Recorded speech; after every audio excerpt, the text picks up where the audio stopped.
listener. Welcome back to another episode of We Read It One Night, the podcast where two sisters giggle and swoon our way through the romance revolution. We're back with part 2 of Twisted Love by Ana Huang, and you won't want to miss this absolutely batshit finale. Think you know how this book is going to end? Think again. No, seriously, think again. Because Rachel and I kept looking down at our audiobooks and wondering how the heck Ana Huang was going to fill 2 more hours. But boy, did she with this explosively sexy ending. We hope you enjoy it. And remember to leave us a rating and review and follow us on Instagram, Twitter, or TikTok to find out what book we're doing next. I'm pretty sure you all are going to be excited about it. Happy listening.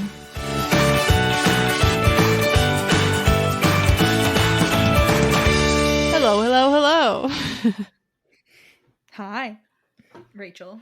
In case you're unaware, you should rate and review us wherever you're listening. Literally, just tap it right now.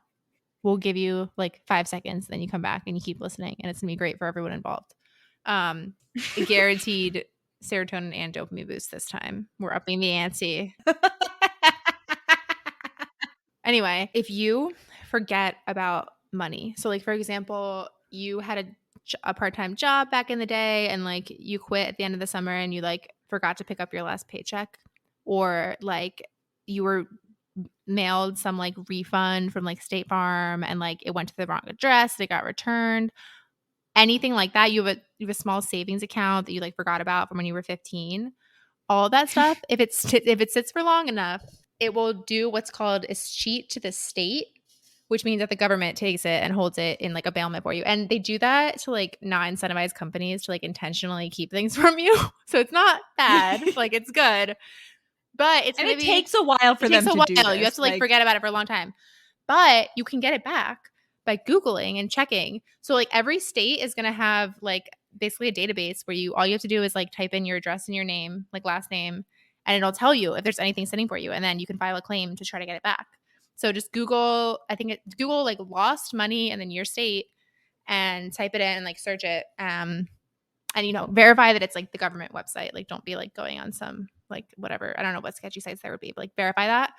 And yeah, and see. And you can check for like other people too. Like I've checked for, I don't know, I went on a spree like a year ago and checked for like everyone and their mother. Yeah. And like I found like a bunch of stuff actually. Yeah, I did it with my friends. Every time I go on like a group vacation with my friends, I'm like, all right, everyone. Like, oh my God.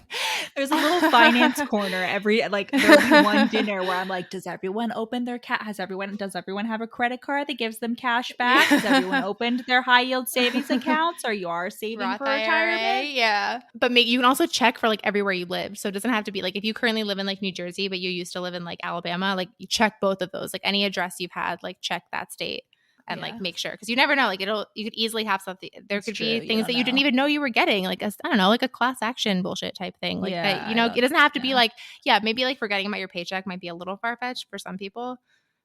I don't know, but like there's definitely things that you might not even know to expect. So like. Yeah, check it out. Yeah, like a tax refund you didn't know. Sure, you were getting, like a state, like something shady. Yeah, I don't know this.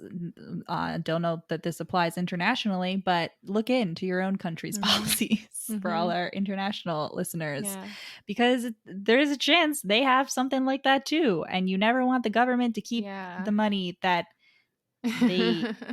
should not be taken. No, and you should check anyway, because like there could be things like, I mean, I doubt this applies to that many people, but like I've read news articles about like someone who bought, like there's been like lawsuits where someone bought like, let's say Apple stock in like the 80s or whatever, and then forgot to check it, because you know that's like you're generally told to like not check your investment portfolios like all the time so you don't like freak out, you know, and like sell. But so this person like didn't check it, and then after 10 years it went to the state, but they like cashed it out. So instead of getting to keep it and like get the like, you know, asked like maybe let's say it was $1,000, like now it would be worth like $1 million, you know, like something like that. But instead it had been cashed out at like 20,000 or something, and so they're like, I want my money back. Like I don't know. I don't think that's a very successful thing, but you can avoid that by finding it soon and then like reinvesting it and actually keeping track of the account. So not that I'm advocating like investing in anyone in like any single stocks. Don't do that. But diversification, baby. Anyway, if you want more details, I recently finally started a personal finance TikTok. At Finance Fran, your personal finance nanny. So that's in addition to the podcast TikTok, which, as you know, Rachel has a lot of TikToks. I have two. I have two accounts. I'm trying to get the Finance Fran one to 10,000. It's at, as we speak right now, it's at 7,951. Wow. Oh, wow. It really took off. Oh, yeah. It's been like in bursts. Like it was I like. didn't know it was that. Yeah, but TikTok likes to play with you. Last time I looked at it, I think it was like 1,500. Anyway, as Fran would say. I know we're in late stage capitalism and everything seems hopeless, but yeah, try your best. That's all we can do. We can all just try our best. Hope all right. live through it. Yeah. Anyway, here is part 2 of Twisted Love, where our characters are trying their best, and sometimes their best sucks. Like here with Alex Volkov when he is pretending that he can't love anyone and just being dramatic without even the mafia. They're all super fucked. Alex hasn't gotten his revenge yet. Will he get his revenge? I don't know. You'll have to listen and find out.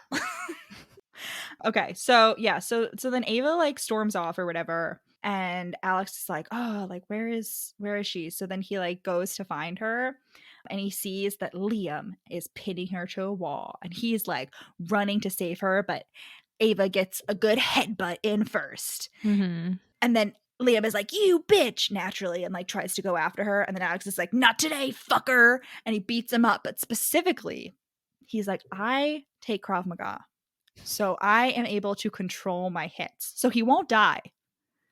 But he's gonna feel real bad in the morning.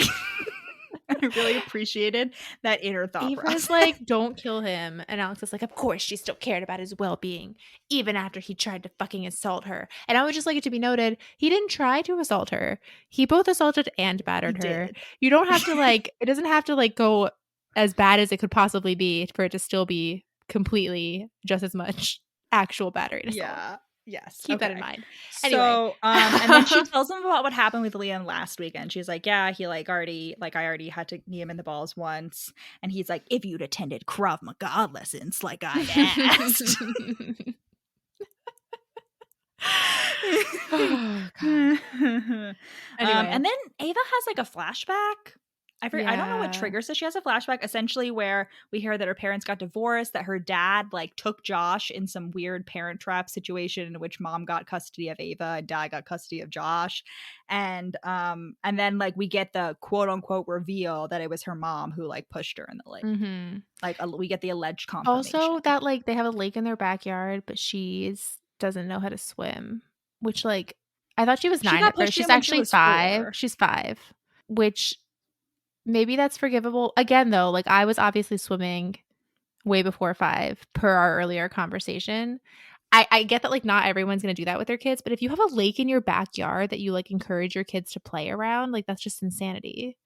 Like she watches Josh like jump off. Like that's back to the thing. Like that's a very normal thing for a kid to be like, oh, my older sibling's doing this. Let me try it. Like what are they thinking? Ridiculous. Anyway, I mean, I feel like 5 is not like in a while because she is. Well, like, if you have a lake in your backyard for swim lessons. I don't think it is in the backyard because they're at like her mom's house, which is like a different lake. They have a lake in their backyard, and they've since moved houses. The house that she continued to grow up in after this incident and after her mom killed herself also has another separate lake in the backyard. They keep buying houses with lakes in the backyard. Any lakes in the Washington D.C. No, certainly not. Yeah, so anyway, so then they go to a diner and she tells him her backstory about how her mumsy tried to drown her, and she like has all these flashbacks and she's like, why don't my parents love me? And then he gives her the very classic and very healthy Alex, good job, the healthy love isn't earned, it's given. Like you don't need to earn people's love, Ava. And I was like, what? Alex, you're just pulling out these gems out of your ass and then like promptly pulling out shit for the rest of the time. But like every once in a while there's a diamond. The diamond's turning into shit. And then she's like, thank you for helping me or whatever. And he's like, if you really want to thank me, you'll take Krav Maga lessons.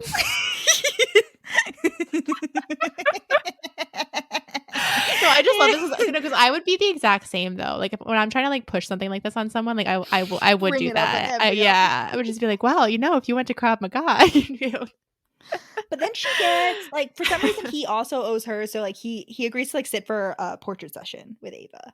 Yeah, she's gonna so they're take gonna pictures take a of him. little pictures. Next day they're at the portrait session. Mhm. They're doing the portrait shoot. They show up and she takes some sensual pictures, but also they basically admit that they have the hots for each other. And like Alex is like, don't, you're gonna get hurt if you come near me. Me. But then afterward, Ava's looking at the pictures and she's like, oh my god, look at that raw lust in his eyes as he looks at me. Like he definitely wants to bang me. Is this when she asks him to teach her how to swim? Or is it later? I think It's like a little bit. Yeah, I think it's Maybe later. it's after. Yeah. And Alex is like, if I wanted you to, I could get you with a snap of my fingers. And I'm like, you're not wrong. No, Alex. you're You're not not wrong. Oh, okay. So he asked her to teach her how to swim. She goes to a party.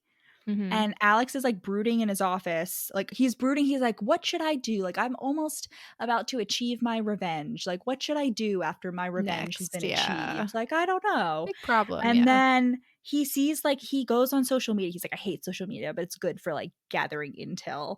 And he sees like a video of his ex Madeline pushing, like yelling at Ava and then pushing her into the pool. And so we get like this from Ava's perspective. And basically Madeline is like, the classic, like, he'll be bored of you in a week, blah, blah, blah. And then she pushes her into the pool, and naturally Ava can't swim, so she almost drowns. Mhm. And then Alex rushes there. He doesn't get there. This is another instance when he doesn't get there in time to, like, do anything to stop this fight.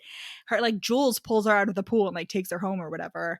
Or maybe it's, like, Bridget, one of them. And so Alex arrives at Madeline's house. He's like, where's Ava? And Madeline's like, don't be so dramatic. But then she's like, she went home or whatever. So he goes home. Ava's very shaken up, obviously.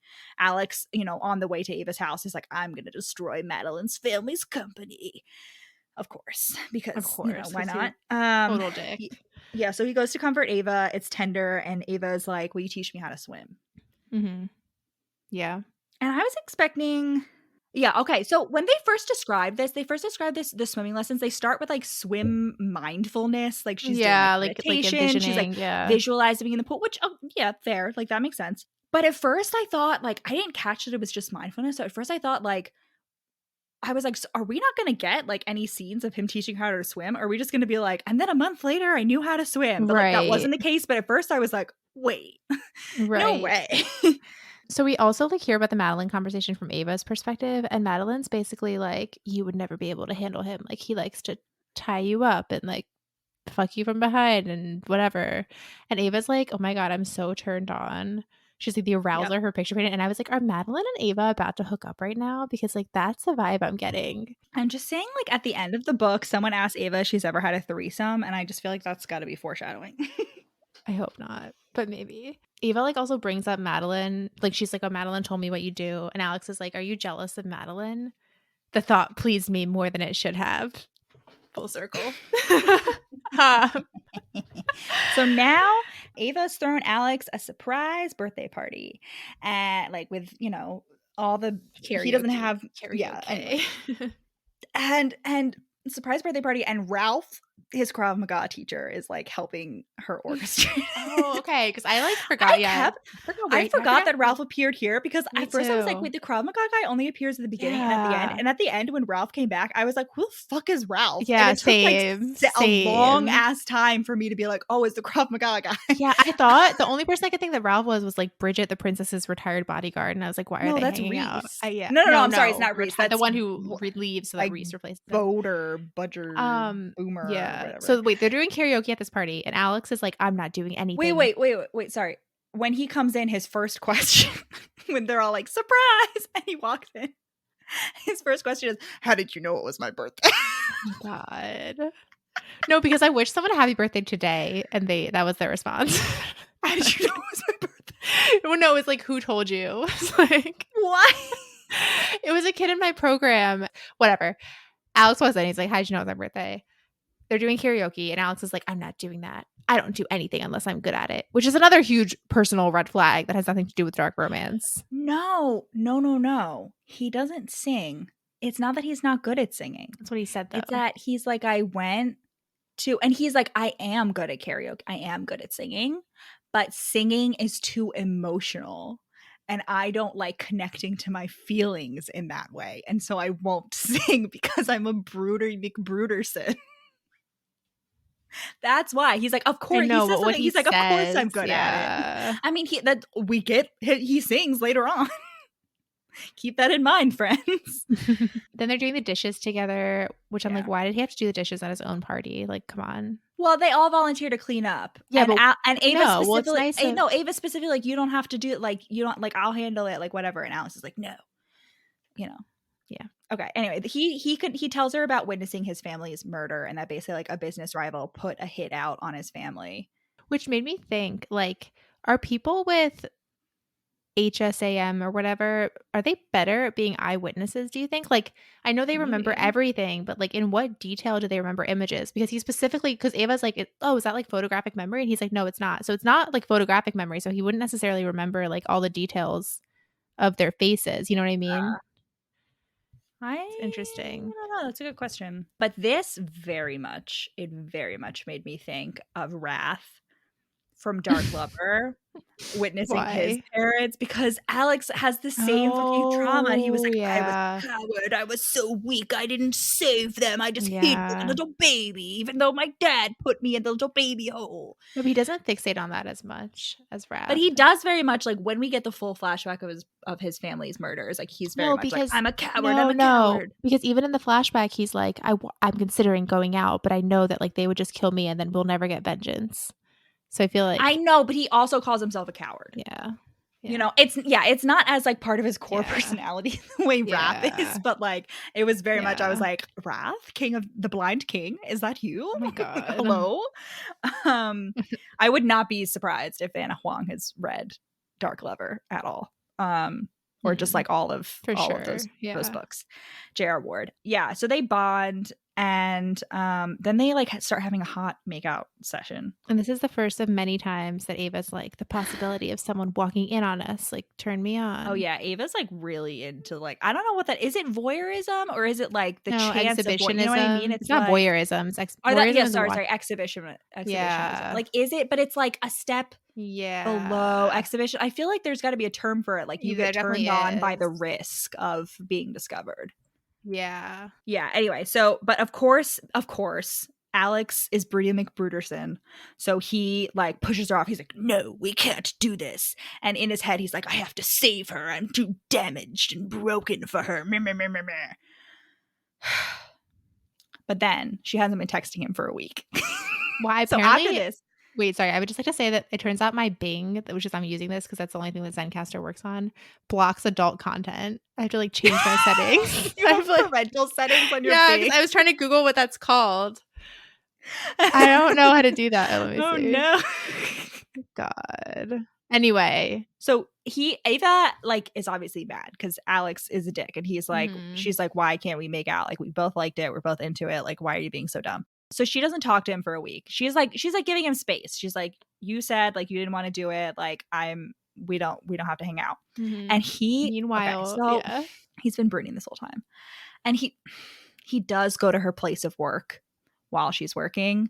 And so I like negative points for Alex in that. You know how much we hate people showing up at people's place of work for a little grand. This is like a mini grand gesture. Yeah. He shows up with a new phone because he's like, clearly your old phone is broken since you're not answering my text. Passive aggressive. Wait, I would like to note that before showing up at her place of work, he's at his stewing about how all of his employees are, quote, incompetent, every single one of them.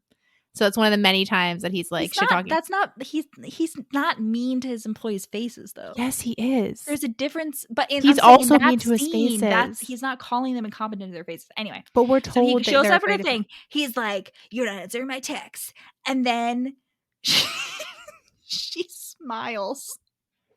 And he's like, oh my God. He's like, I felt this strange emotion. My heart took off. I should ask my doctor about this during my next checkup. Oh my God. No, it's like your favorite like man thinks he's sick, but it's actually in man love. Experiences emotion for the first time and thinks he needs to go to the hospital.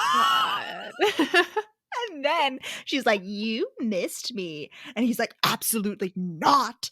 And she's like, fine, like, I'll find someone else to teach me how to swim. Yeah. And he's like, absolutely You think not. I'm going to let someone else swoop in and take what's mine, aka teach her how to swim? Oh my God. So they're at the hotel. No. Then he buys the most expensive art piece And make sure because she works at an art commission, gallery yeah. so that she can get the commission for it. Yeah. And she's like her boss, you know, he intimidates her boss into going off and wrapping it instead of Ava.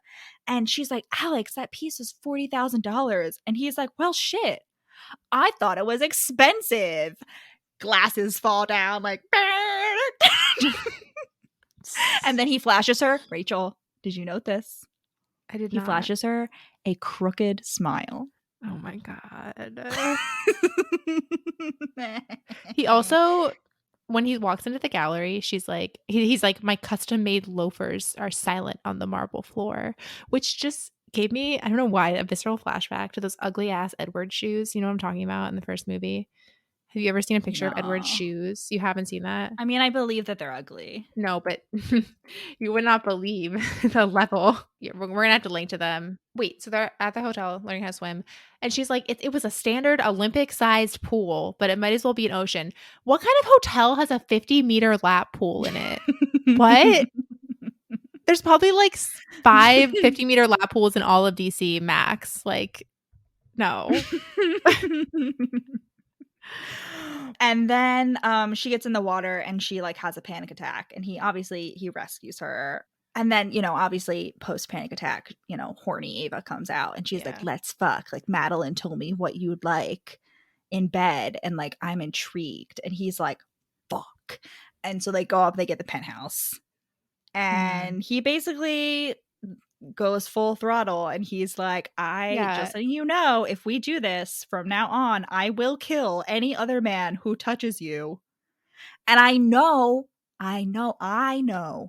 that this is bad, that is not a good thing to hear, but I was so into it. I was listening to this in the middle of Trader Joe's, and I was like sweating in the middle of Trader. I was like, I swear to God, like, my AirPods better not die right now, because this is going to be humiliating if this. But she's not even Trader allowed Joe. to have a platonic conversation. Like, I just, if they had kept it, like, maybe if they had kept it to just like, anyway, Mr. I'm not into BDSM Alex is like, do you taste that sunshine? That's the taste of your signing your life away because you're mine. Nice.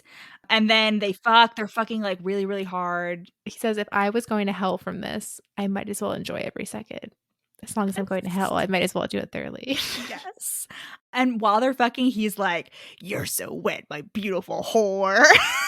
Yeah, he's into that. He likes to call her whore. I mean, she's into that too, but like, just for some reason that line was like in the audiobook narrator's voice. I was like, whoa, not ready. I was not ready for that. Simmer down. Calm back. I was like, oh boy. And then like after the sex marathon, she's like, I purred as I nestled into his touch. For the first time in a long time, I slept soundly without nightmares. I purred, Rachel. I purred. Yeah. I purred. No, they do a lot of purring. I didn't really start picking up on it until later on. Alex is constantly purring and growling. There's a lot of purring. But the sleeping without nightmares giving like Jacob and New Moon. Oh, I love that. No, like that's such a classic. Sleeping with the love of your life and finally don't have nightmares. So yeah, so they have a sex marathon in the hotel for the whole weekend, and they decide to be exclusive. And I would just like to note that they went through a whole like 2 boxes of condoms. Oh my God. Very from our dwindling supply, Alex had to run out for another box. I was like, LOL, nice.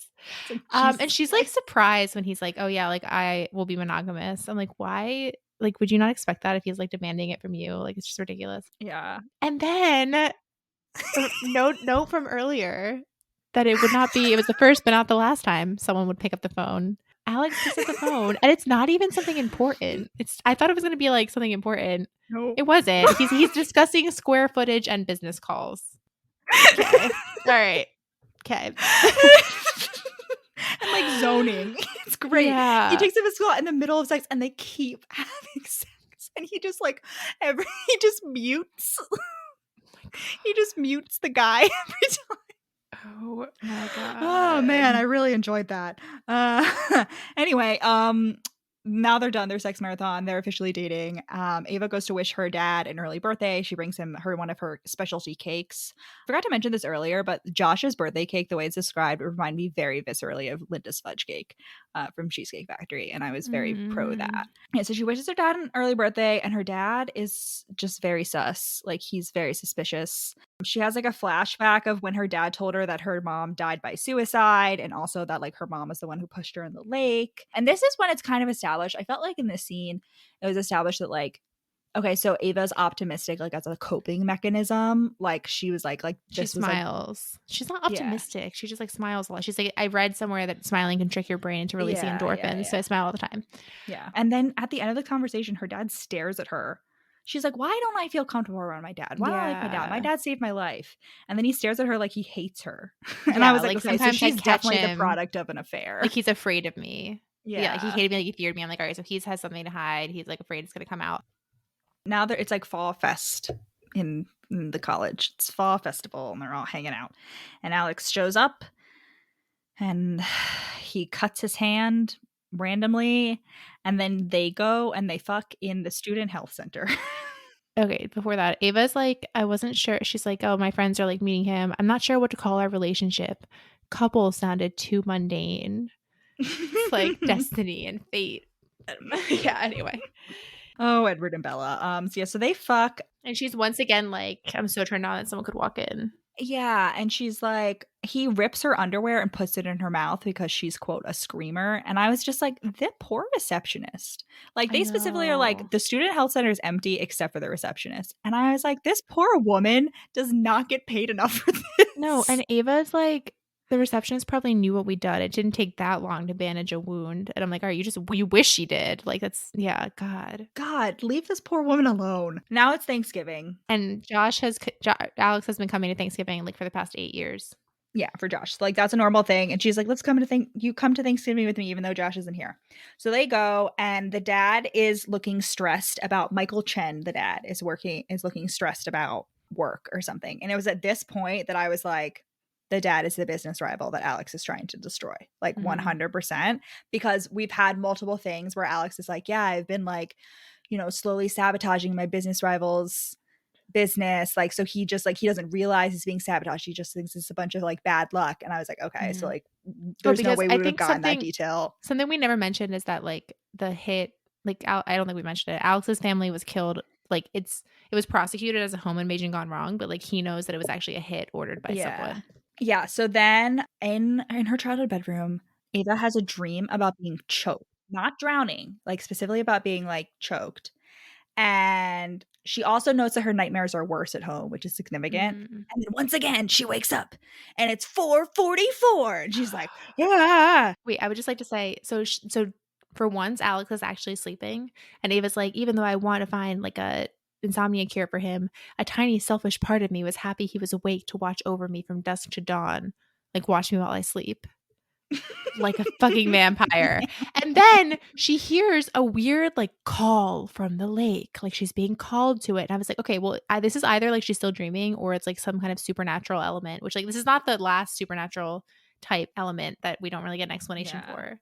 But this is really the beginning of like shit hitting the fan one scene after another. Right. Like, so Ava goes to the lake. She has a bunch more flashbacks and memories. Her dad, who has like been out for a run because it's like 7 a.m., he's like, Ava, and she like turns around and she has a flashback of like a glint of gold in like her dad's face. And she remembers that it's the dad. It wasn't her mom. It was her dad, because she thought it was her mom because her mom had been on the deck and she smelled her mom's perfume, or she thought she smelled her mom's perfume. But it was actually the dad who pushed her. And then, so all her memories come back. Yeah, all her memories comes back. She has another flashback about her dad trying to suffocate her with a pillow when she was 9. Like 9. For like writing an essay about him being her hero for like saving her from the lake. And then like Josh comes home and that's why he stops. But Ava tells Alex, and Alex is ready to go balls to the wall. He's absolutely feral. The man cannot be stopped. And they confront Mr. Chen at Alex's office. And Ava's like, for some reason, she's like, Alex can't be here while I confront my papa. Yeah, she like, just keeps wanting to be alone with people who have demonstrated they want to physically hurt her. Like twice. This man Liam, tried the to kill you dad, twice. like, God. And then, but naturally the whole thing's bugged because Alex is a psycho, but like it's good So this she's time. like, she confronts him and he like denies it and like starts gaslighting her. It's like you never had a teacher called Mrs. James. Yeah, he's like, yeah, and he's like totally like, it's like full, and it is like you were saying earlier, like it's then and then like Alex comes in and he's like, I had you investigated, you're lying. And first of all, Ava's like shocked that he was lying. I was like, girl. But it's like this is the first but not the last time that someone is going to pull off their Scooby Doo mask, because it's literally like his face morphed into a Maki mask. He didn't even look human, and then he does like a dramatic. He's like, "Bravo! He I turns almost into a had cartoon you." villain. Like you really thought you were crazy. It's so dramatic. It's so dramatic. And the whole thing comes out for some reason. He spills the beans like entirely. It doesn't make any sense, but he's like, yeah, your mom cheated on me, and like, but we couldn't admit that because we didn't want to lose face. I wanted custody of Josh because like he's my heir, but like without admitting that, you know, you're illegitimate, I couldn't get custody of Josh. Even if she was illegitimate, it wouldn't, like, he could still be like her legal father. You know what I mean? Like that doesn't even matter. It just it's best. No, interest he's of the still child. if he's on the birth certificate, he's her legal father. Yeah. Either way. So he had to like engineer an extreme circumstance to get custody, and he was like sneaking into the mom's house to put like drugs in there to like frame her for a drug addiction. But then he like spotted the opportunity to push Ava into the lake. And he was like, I was tempted to let you drown, but I'm not that much of a monster. And then like then we have the pillow incident. And he manipulated Ava into like implicating her mom, basically. Right. And then the mom like did die. And then the mom did overdose. Died. She overdosed. She died by suicide at, wait for it, 4:44 a.m. Wait, how do we know that it was exactly at 4:44 a.m.? That's her dad says. Michael Chen is like, it was at 4:44 a.m. How the fuck would he know that? It's all coming together. How the fuck would he know that? He definitely has like cameras in her house. It's all coming together. It's so out of pocket. It's so insane. I'm like, why is he saying all this? And then Josh rolls in and it's like, fuck you, Dad. And then the FBI rolls in and it's like, you're going to jail for tax fraud. Is it even the Royal FBI? Like that, once we learn what we learned at the end, like does No, it is. Because Alex is like, I've also, while I was digging into you, I was like, I know, but it's not beyond Alex to have his own like prison island, like fake prison, and like fill it with like, oh my God. And he's like, I recorded everything. And I audibly gasped at like all these people just running it. I was like, and then Josh appeared and then the FBI appeared. And I was like, holy fucking shit. And I was also like, hang on. There's still a third of this book left. Right. What the fuck is gonna happen? Right. Well, you have to remember that like Alex resolution thing. I know. But like he knows he's being recorded like before he really spills all the beans. So I was like, why is he saying this? And then they asked, Ava's like, why are you saying this? You know you're being recorded. And he's like, Ava, honey, Alex is not who you think he is. If I have to go to jail to save you, I will. Which never comes back and doesn't make any sense. I think it was his last ditch attempt to like manipulate her. But yeah, but like, why did he like admit everything? Like, why? I don't know. I feel like if you're that much of a psycho, you can keep it up. Like, why would you slip? It's a Scooby Doo mask. Once the Scooby Doo mask is off, like that's done. Yeah. It's Mr. Carruthers the whole time. And then they're like, Josh is like shocked, you know, obviously because his dad was always nice to him. And Ava's like, well, how would you have realized? Like, he loved you. He treated you perfectly. You had no reason not to notice anything. And this is like a running theme throughout of like people being like, of course, like if you're being treated nicely by someone, why would you ever notice if they're being mean to people around you, like other people who you live with, you know? I don't know. To be fair, Ava's dad was like never, I mean, besides the murder attempts, Ava's dad was never like openly mean to her. He just wasn't as like affectionate as he was with Josh. You know, he wasn't like, you know. And then Josh is like, why are you dating Alex? Like, then we were doing so well, but then he pulls out the like, he's my best friend, but I still shudder at some of the things he does, like stupid shit. But then he's like, do you love him? And Ava's like, I do love him. And that's what like fixes it all. It's the same as an ugly love. Like when the brother. Yeah. Okay. So then, you know, they have some hot, yay, we sent my fake dad to jail sex. And Ava says she loves him. And Alex says some romantic things too, but specifically not that he loves her because it's not over yet. He pulls an Edward. He's like, you are the light to my dark. Without you, I'm lost, which is very much like, you are my life now. Bullshit. and then like, he licks a tear off her cheek. Alex then goes to meet with Uncle Ivan, and he's like, like my revenge was completed. And I was like, okay, so it's like definitely like Michael Chen was like the business rival, like the one that took out the hit on his family, or at least like Alex thinks it is. That's not actually confirmed until like the very end, because there's still like another small twist coming. But that's when I was like, oh to that, damn, is being friends with Josh like part of the long game? And friends. And then Alex has a flashback. Well, first when he's talking to when he cut his hand at the Fall Fest, I was like, that's weird, file that away. Then in this conversation with the uncle, he's like squeezing a paperweight and like cuts himself with it and then wipes it off on his conveniently dark pants. Like, what?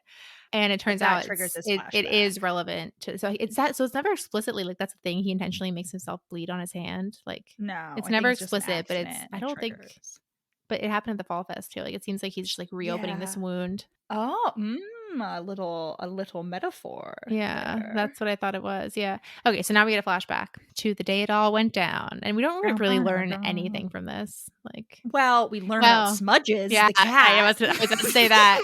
Okay. So him and his parents and sister are all playing Scrabble. He was supposed to be at camp, but he was like, "I'm too smart for this," so like came home early. When all of a sudden, like, someone bursts into their house and the parents are like, everyone get in the secret passageway, because their house is like super fucking cool and like has a million secret passageways. It's like behind the fireplace. Frankly, I would just have to state, like, if you're rich enough to like have a fancy house or like build a fucking, if you're not having secret passageways and like cool features, what the fuck are you doing? What's the point of having a custom house if it's not gonna have cool shit? Right. Bet your ass my house is having a fire. First of all, a room behind a safe room behind the fireplace. That also, you don't tell people where the safe room is. But that also, I know, fucking peephole through the eyes of the portrait above the fireplace. I was like, it is Scooby Doo. It's fucking Scooby Doo. Why does it have to be through the peephole? Because you can actually see the eyes. But it's hilarious. I know, incredible. It's incredible. So his sister has a cat named Smudges that she rescued, and Smudges is being a little bitch. Smudges is like yelling, and Nina runs out too, and then like the door dramatically closes and Alex is the only one hiding, and then the men come in, and then he has to stand on tiptoes for like a long time to watch through the painting thing, and while he, like, squeezing his hand. While squeezing it with his nails. Okay, so that's and he like hears the drip. He's like, oh no, the drip drip drip, like it feels so loud to me, but like they're not gonna hear it. So basically, he sees his family murdered.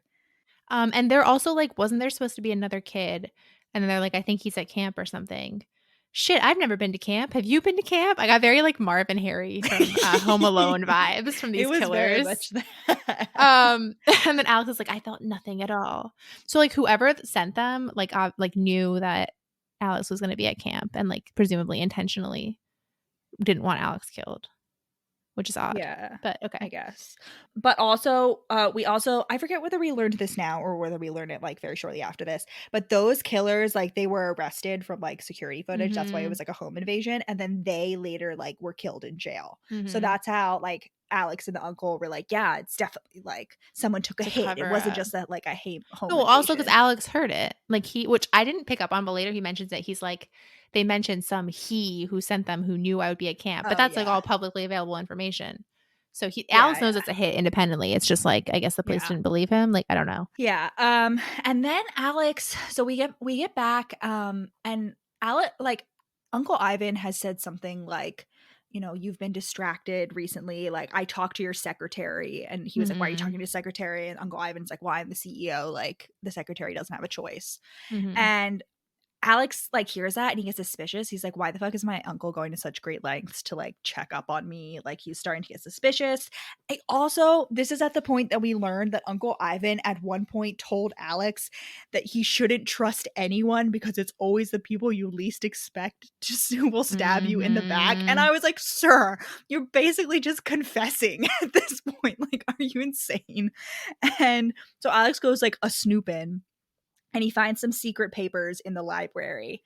And we don't know what these secret papers are, but basically, like, it confirms that, like, he's like, oh my God, like, it was actually my Uncle Ivan. And we learn a nice little fun fact that apparently the U.S. National Electric Code stipulates that outlets must be positioned no more than 6 feet apart, measured along the floor line. But it was rare to see so close together. Yeah, because he finds the secret papers behind a fake outlet. I wonder Yeah, why. it was interesting. And I was thinking like, Fire but then I risk? was thinking of like all those. Yeah, it's probably like a fire risk To to not make so close together. no, so people no, they have to be close. They have to be no more than 6 feet apart. So I think it's to not tempt people to use too many extension cords. Oh no, I thought it was they have to be at least 6 feet apart. No more than 6 feet apart, because he says, but it was rare to see two so close together. Oh, okay.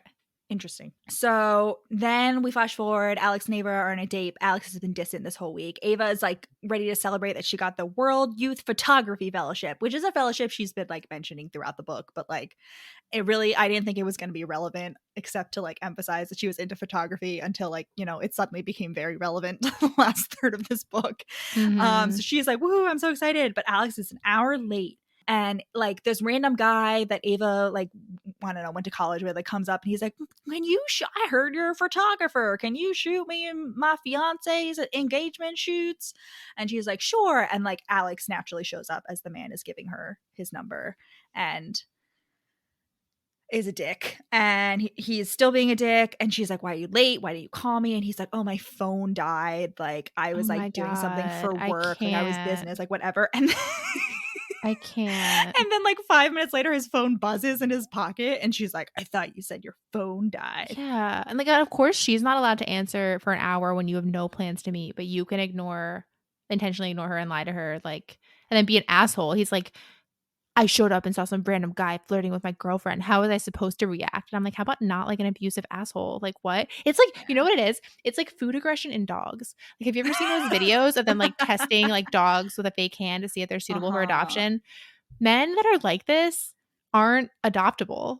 Like, again, like what would happen if they broke? I know this part is like an actual dark romance part, but like just the fact that like he took out Liam because Liam's an eel and Alex is just a shark that ate Liam. So like you're dating. I don't know. This metaphor isn't really going anywhere, but like I don't know. I don't know. Listen, it's fucked. Ava doesn't tolerate it though. She's like, I am like, you won't tell me what you were doing. You won't tell me why you're being such a dick. I'm leaving. So she leaves, and then Alex follows her at a safe distance until she gets like home. In Blackstone Dragon. It's like in the Kiss Quotient. It's like in Blackstone Dragon. Yeah, you say she doesn't tolerate it, but it's going to come back, and we're going to have learned nothing.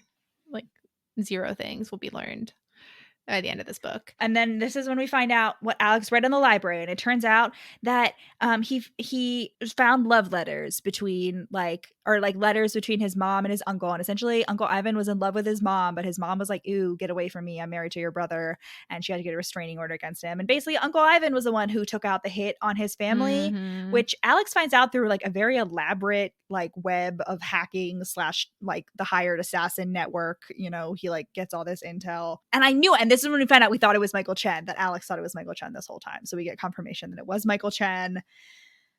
And so like Alex is like, I gotta take down my uncle. But he has called his uncle. His uncle's like, "I'm coming over. I'm driving down from Philadelphia to confront you," or whatever. Because Alex has just ousted him as CEO. But who knocks at the door? But Ava, because she's like, we gotta talk.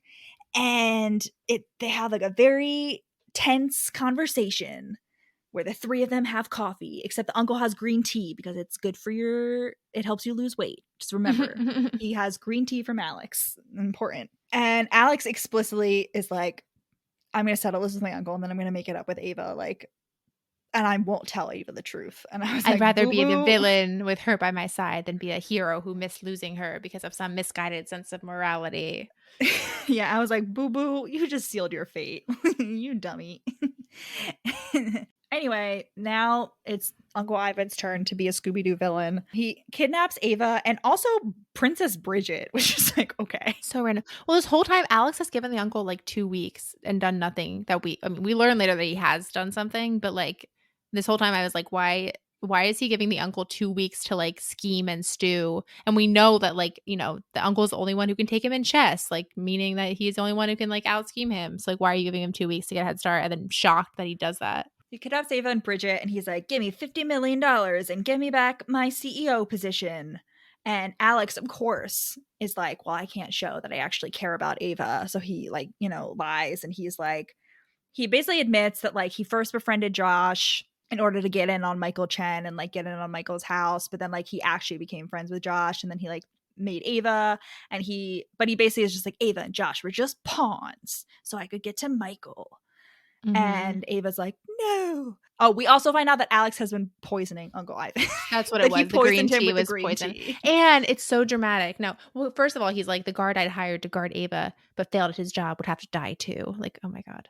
Jesus Christ. Okay, do we think that Alex, I know Alex being friends with Josh was part of this long game, but was Alex like getting with Ava part of it? Because why? I don't think so. Like, he could have just become friends with Ava this whole time. Like, instead of, you know what I mean? Yeah, I don't know. Like, why would he even say that?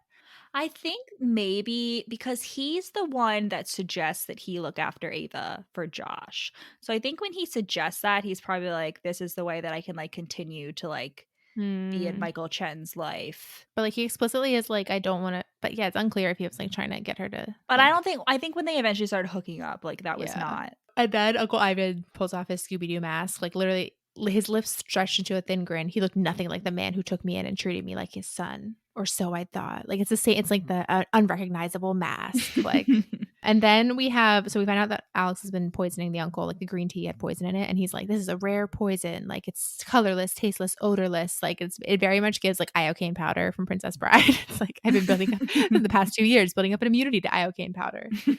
And then Princess Bridget's bodyguard Reese storms the castle. And Reese and Bridget are obviously going to fall in love in the next book. He's like her new bodyguard, and he's like broody and like just as controlling as Alex. And he shows up, and they tag team in an elaborate tussle in which like Reese takes down the man who's holding he's named Cam. Like Alex just calls him Camo, like Camo Man. Like he doesn't have a name. He's holding the guy holding Ava and Bridget hostage, and then Alex has a gun pointed at his uncle. And then his uncle is basically like, you wouldn't kill me. Like he's like, I kept you from being put in the hard foster care system by killing his parents. Like what? We also learned that like, because this whole time I was like, if Michael Chen really was the bad guy, wouldn't he not want you to be in his house? Like, isn't that kind of obvious giveaway that he's not the bad guy? But it turns out they like changed their names, like, which makes sense, and identities. But also that Michael Chen did recognize him.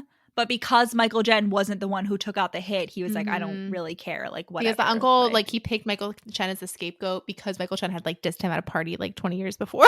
Yeah. Like, the uncle's so petty. God. But then the uncle's like, I'll let Ava go, like, if you sign a contract agreeing never to come after me and give me back the CEO position. Which at this point I was like, is it going to turn out that, like, this is all a big misunderstanding and the uncle is a dick, but, like, he didn't kill the parents? Because, like, he's bargaining. Like, I just feel like if he knows that Alex is onto the jig on the murder, he wouldn't be like angling for a board position. He'd be like bargaining for his life. Like, what? I don't know. And Alex explicitly says he all but admitted to murder in front of me. So that I was waiting for it to be like not actually the uncle, but it was the uncle. No, it was. And then we get a great scene. So basically, Alex is like, Reese, get them out of here. Like they don't need to see this. And then he shoots his uncle, and this is my cat. This is my dark romance catnip. a shooting scene where it's like, this is for blank, this is for blank, this is for blank, and this is for me. Where he like each shot is like for a different person. Great. I really appreciated that. And the uncle's dead. And then he does a little bit of completely unnecessary torture of this like random bodyguard who kidnapped Ava. The goon. He knife tortures the goon. He tortures the goon after shooting him in the kneecaps. When we find out about the uncle's creepy obsession with the mom, he's like, I forget how he phrases it, but he's like, that was mine. And Alex is like, not that, who? Like, whatever. Like, he's basically telling his uncle off for justification. But then when he's torturing the bodyguard, he's like, you touched what was mine. Like, all right. I just feel like it's, yeah. I know. Yeah. So now that comes out. He's like, I gotta be quick with the torture because I don't know if they've called 911 yet. But we later learn that's not even relevant because all of the paramedics and like police officers that show up are hired by Alex. He has a team somehow. Like, is he intercepting? He has a team in every. Oh, yes, he's intercepting 911 calls. All of Ava's, or just in general? Just like from like the ones that he wants, I guess. And I feel like with the amount of power he has, he could be doing a lot. I don't know. I just feel like he's simultaneously doing way too much and too little. Like, oh my God. And also there's like a team of like have you ever seen the John Wick movies? Part of their, what's it called? Like a trope, a little gap. What is it called? When you have like a little conceit. Their universe. It's like part of the universe is like a team of fixers that you can call after you've like gotten yourself into like henchmen mayhem. Like they're assassins for hire. So like if you need a scene like cleaned up, you call like the fixers and they come in and they're like plumber trucks and like clean up everything. Yeah. And this book has that too, because Alex has a team of them. Nice. Meanwhile, Ava's spiraling. Ava comes up, and I appreciate that Ava is not immediately like, oh, Alex said that I was just a pawn. Like, she like thinks that Alex may have been lying. She's like, there's no way. Mm-hmm. Yeah, I appreciate that too. Lying about lying. She goes up and confronts him and asks him. And then I saw that there were over 2 hours left of this audiobook. And I was like, what next? I was like, what else is going to come? What could possibly happen in 2 hours? And of course, Alex is like, no, you were a pawn.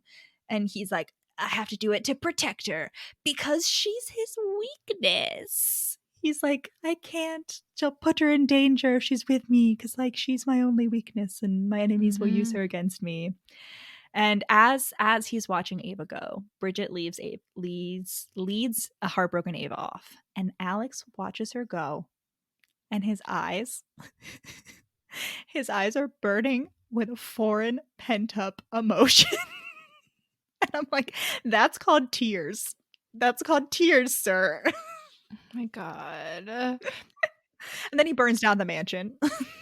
Yeah, to cover up the death. The next day, Josh is like beating Alex up for breaking up with Ava and also for like including him in his long scheme against his father. And then after Josh leaves, Alex just like lies on his floor in pain and broods and like goes through his memories. And he has specifically a memory of how Ava like wanted him to sing for her birthday. And he was like, no, I won't sing. I don't sing. So remember that. Okay. That it comes back. Then like 2 months later, Alex is sitting in his office and his new assistant, Carolina, pokes her head in, quote, looking terrified, end quote. And Alex's thought is, she's like, you have a visitor.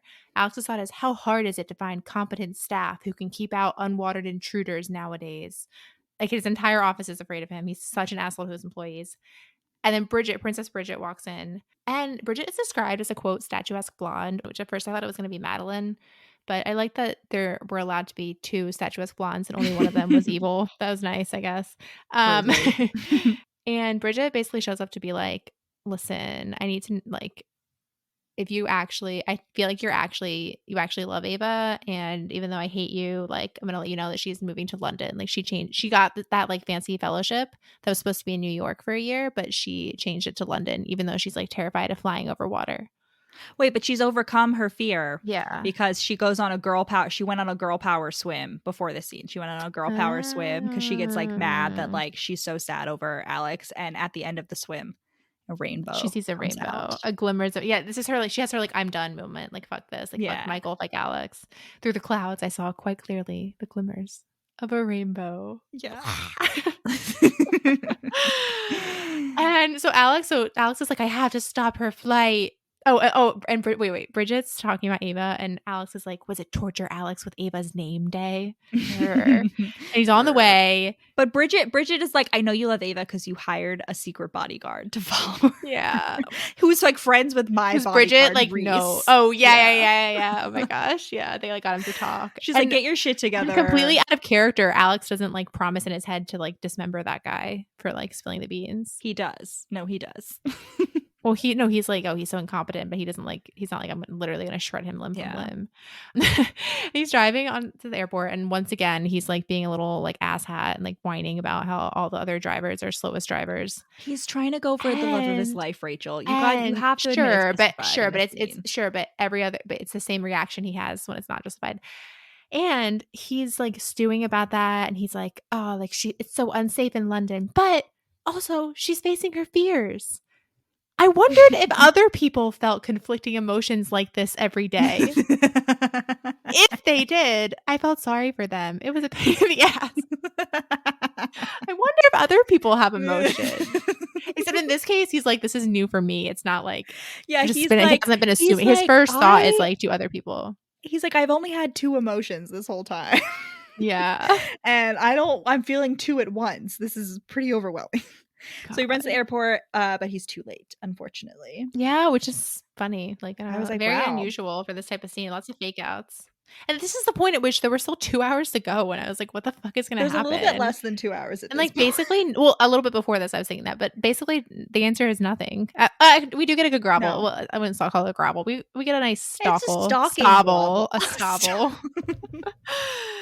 Yeah, so basically Ava's at her fellowship. It's been like 6 months since they broke up. And she loves London. And then Alex shows up and he's like, hello. I have been watching you from the corners this entire fucking time. I would like you And back. Ava's like, you are truly psycho. You had me followed. And I'm like, it took you to this part to realize that? Like, what? I don't. And the reason he waited so long was because he had to make, quote, arrangements for DC. And spoiler alert, it's because stalking is going to be his new full-time job. Ava's like, she's not giving into a shit. She's like, absolutely not. Like, you were a dick. I'm not having it. And Alex is like, cool. I'll wait it out. She's like, I'll have you arrested for stalking. And he's like, you can try, but I can't guarantee my friends in the British government would comply. And you know what? It actually, at this point, felt very like an Addie LaRue to me. Except that I was more into that relationship, ironically. You know the Addie LaRue, where like it's the devil. It felt very much. I don't know how to, like, Addie LaRue is based. It's similar to this, and then she's finally like, I'm sick of your shit, and then I'm like over it. Like if this had ended with like Ava actually like being done, it would have been similar. Yeah. So basically, Alex is like, you know those like wildlife photographers who like go and sit in like sheds in the woods for like months at a time, waiting for like the perfect Hunters. shot. Like, Hunters is the even more apt comparison. Yeah, that's Alex.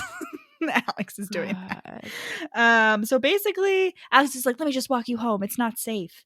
And Ava, once again, is like, I have pepper spray. And I'm like, no, you don't. Pepper spray is illegal in London. I know this because when I studied abroad in London, they had some security guy come and give us a, lecture about how to be safe in London. And he was like, you can't have pepper spray. That's illegal. So God, wow. They just you can't have pepper spray. Never fear, Allison. She also restarted classes at my local martial arts center, but he didn't need to know that. I was like, nice. And he's like, sweetheart, please, you'll get sick. He literally just stalks and love bombs her with gifts and shit. He stalks for Rachel. He does it for a year. I know. She's in his fellowship for a year. He does this for a full year where he essentially just like follows her around London and gives her little treats. Like he like is waiting outside her apartment every day with like a latte and a blueberry scone. No, and sending her like a bunch of bullshit. Yeah. All of this shit that she like is pawning. He like sends her a bunch of jewelry and she's like, then I pawned it. Good. Well, she doesn't she doesn't have any money from her dad anymore because her dad like, he got all his assets seized. Also, like, this is when I forget how this comes up. This is I haven't like mentioned every time I wrote this down, but like she says she's like, I'm not going to be soft-hearted anymore.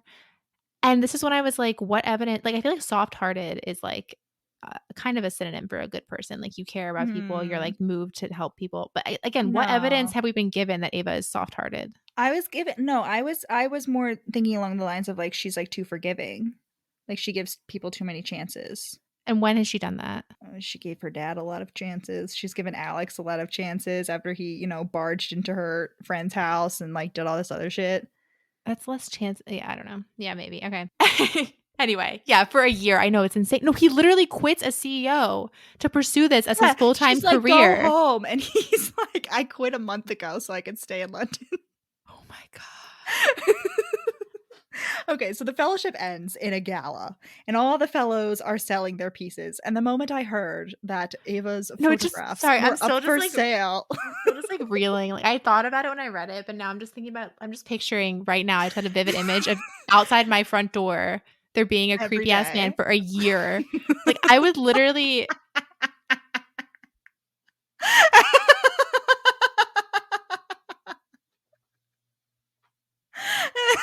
Okay, so it ends in a gala. And her portrait, her photography is for sale. And as soon as I heard that, I was like, well, obviously Alex is gonna buy all of her portraits. And then he does. She does buy all of her portraits. She's like shocked when she hears it at first. And I'm like, why are you shocked? What? This is probably like one day of like fucking roses for him. One of her favorite portraits is of 2 old men playing chess in the park in Paris. Oh, nice. Like our grandpa. Yeah. Except he doesn't go to the park because he's a coward. He goes to the park, doesn't play chess at the park. Yeah. Yeah, he doesn't go play chess in the park because he's a coward. Well, it's because their nightly jaunts are at night, not in the morning. Yeah. I know, but he could go early in the morning. Anyway, okay. So, but then after he buys all our portraits, he gets up and he sings a song. Friends, he sings. We know he doesn't like singing, but he sings her song in a grand gesture, and of course, he can sing beautifully. He has the voice of an angel, much like Zadist in Dark Lover. And also, it was very reminiscent to me of like Heath Ledger in 10 Things I Hate About You. Yeah. Like I just imagine like Alex being like, I love you, baby. I was just trying to think of like the circumstances under which Alex orchestrated this performance. Like, I just don't understand. Were they having auditions? Did he just like sponsor it? And one of the criteria was like, you have to let me sing. Like, did they have to? Yes. What a weird thing to request. No, because he goes up and he is like, I know that like a live performance wasn't on the schedule. So no, a live performance. Imagine like he probably did not deign. He definitely did not deign to like audition for them. So they had no idea what he was going to sound like. Like they were ready for it to be like, oh, you just gave a lot of money. Okay, so everyone cheers at the end. Everyone's like, great, and Ava's like, oh my god, so emotional. And we learned that they like become quote unquote friends over the past year. Like he's like helped her put together tables and shit. But yeah, she's trying to get to him, and she keeps getting interrupted by the editor of World Geographic. Oh, one thing that I don't know how this hasn't come up yet, but Ava's catchphrase, she loves to say freakin'. Laurent freakin' Boucher. Like that's her thing. It gives Holy Crow with Bella. You didn't notice that? I didn't notice She's that constantly saying freakin'. That's her word. She's like freakin'. Yeah, like interesting. Freakin' like ice cream. This book isn't afraid to say fuck, so it's interesting that. Yeah, no, that's her thing. Great. And then she's like, I'm going to live my life without fear, so I'm going to forgive Alex, and we're going to get back together. And then they do, and once again. Wait. No, you don't get to skip over this bullshit. So she has like a friend in her program who asks her out. He's like, no, now that we're done I didn't want to make things uncomfortable while we were in the program, but like I thought I'd ask you out. And then Alex has the nerve, after they're quote unquote friends for a past year, right? The nerve to come up and interrupt the date. And Ava, you can tell she already has the trauma. What are you talking about? They're not on a date. She turns the guy down. Yeah, I know. They're not on a date. He asks her out on a date. He asks her out. She doesn't go on the date. I know. I'm not saying she goes on the date. You said he interrupted the date. No, he interrupts him asking her out on a date. Eva's like, I could practically taste the danger pulsing in the air. And then he's like, I'm going to rip your entrails out and strangle you with them if you don't take your hands off her. Like, I can't. She literally, Allison, she can't talk to 50% of the world without Alex. Like, she's literally going to, what's the word? Rachel, I love it. I love it. I just have like such a fight or flight response to this. Just like the walking on eggshell. It's just, I can't. It's so toxic. I know. I hate it. I know. And at least Jack, the guy, is like, you're a psycho. I'm calling security. Like, at least someone. That's my biggest thing. I realize that's what it is. I hate when people don't exercise their rights. In this case, it would be futile because Alex is psychotic and apparently owns the world.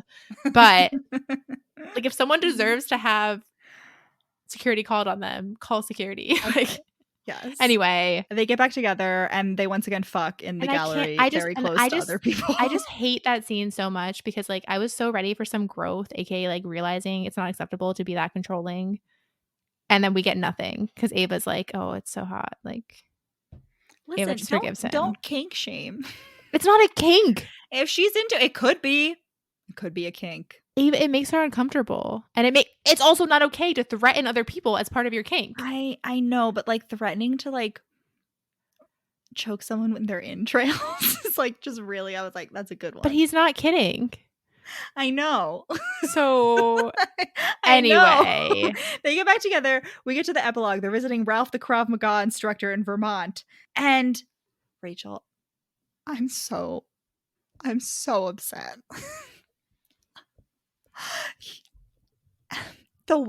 Ralph's wife, tells Ava that before Alex met her, he was, quote, wound tighter than a Victorian corset. Oh, I know. And I'm like, will I never know peace? Can I not even escape the corset slander in a contemporary? I know. I thought I was safe. I know. Wait, sorry. Before that, when they're getting back together, they're like their makeup sex or whatever. Alex is like, I told the rest of the staff at the event to leave before I came to see you. And I'm like, doesn't he realize that at this point that's going to be a turnoff for Ava? Like, there's no risk that someone can walk in. Like, why would you do that? Yeah, he's one tied to the Victorian corset. I know. Well, but then I was thinking, wait, wasn't there was a brief period when corsets were actually when tight lacing was a thing, right? Was that at all during the Victorian era? It wasn't for everybody. Right, but they specify Victorian, so I was wondering if it wasn't. Sure, it was in the late Victorian / early Edwardian era. It was like 1880s, 1890s, that area. But like it was like the super fashionable people. Okay, you know what I mean? It was like the Kate Mosses. Yeah, I was just wondering because like she did specify, so I was wondering if she was like she is in the know. You know, I mean, because the Victorian era is like a 70-year period. It's not short. Yeah, so we get the epilogue and Alex is grumpy and he's like, I definitely don't like small towns. And I'm like, you definitely do. And then we also find out that he got his position back at CEO, of course. And then the second epilogue is that they've moved in together and Ava is, making Alex get good sleep. I left at 6 these days, much to my staff's relief. Like maybe she stops her other nightmares, but he is a nightmare. You're not going to get me to slander this book. You're not literally one of his last lines in like the first epilogue is like hate is just another word for love. And I'm like, no, I thought we learned there's no growth. Rachel. Okay. All right. So Rachel didn't like this book. Wait, no, his actual last thought. Speaking of setting up the next book, it's like Bridget and her bodyguard. And he notices on TV that they're like holding hands or something. And he's like, I filed that piece of information away for future use. Bridget was safe because she was Ava's friend, but never hurt to have blackmail material on a future queen. Wow, I just love the zero character growth for this man in all aspects. I mean, listen, is he wrong? Is he wrong? It never hurts to have blackmail material on a future queen. He's not wrong. Blackmail's illegal. Blackmail's illegal. me. All right. Someone's a baby. The people of this book. Okay. Anyway, let's talk about the cat scale. I Off feel like the charts. It was really fucking high. We had the purring, we had the growling, we had smudges getting everyone murdered. Oh, and because of my such low opinion of this man, I was literally worried, Allison, because we never find out that the cat's actually killed. So I was waiting for him to be like, and my first act of revenge was killing the cat for getting my sister killed. No. But no, we get a moment where Smudges is a kitten, but he's acting like a lion. Like Smudges went out in glory. Yeah. In a blaze of glory. God, he's like hissing at the bad guys. Yeah. Yeah. So Smudges, justice for Smudges. May he rest in peace, Smudges. And yeah, lots of purring and growling. I would say Ava's definitely a kitten, and Alex is definitely like, I don't know, what's the most dickhead cat? A male lion. Yeah. He's a male lion. A male tiger. He's a male tiger. Yeah. Because he does actually do things. Unlike male lions. Yeah. Alternatively, he's our cat today. She was very bitey today. Pet me, bitey. She very much leaned into her oral fixation today. Okay. All right. So 3, 2, 1, 8. 9. 8.5. All right. 8.5, baby. Where can they find us, Rachel?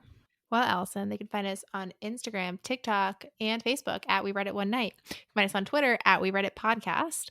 And you can email us, wereaditonenight@gmail.com. We are also technically on YouTube and Snapchat. I found out recently that Snapchat has like Snapchat Spotlight, which is their like TikTok dupe, except that like they hate all my videos. Like even like they have like a moderation. They're like picking like the videos like good enough to be on it. And like literally I was only reposting like my best ones that got like millions of views on TikTok and Instagram. And some of them got rejected. They were like, this isn't funny enough. But I'm like, no, you're not funny enough. Stop it. So yeah, Snapchat Spotlight. I've been like personally offended by them. Rachel's being bullied. I'm not being bullied. I'm just like, sometimes removal of a privilege feels like oppression. They did remove our most popular. They didn't. Right. They also didn't approve our most popular reel. Right. Right. Yeah. No, they're insane.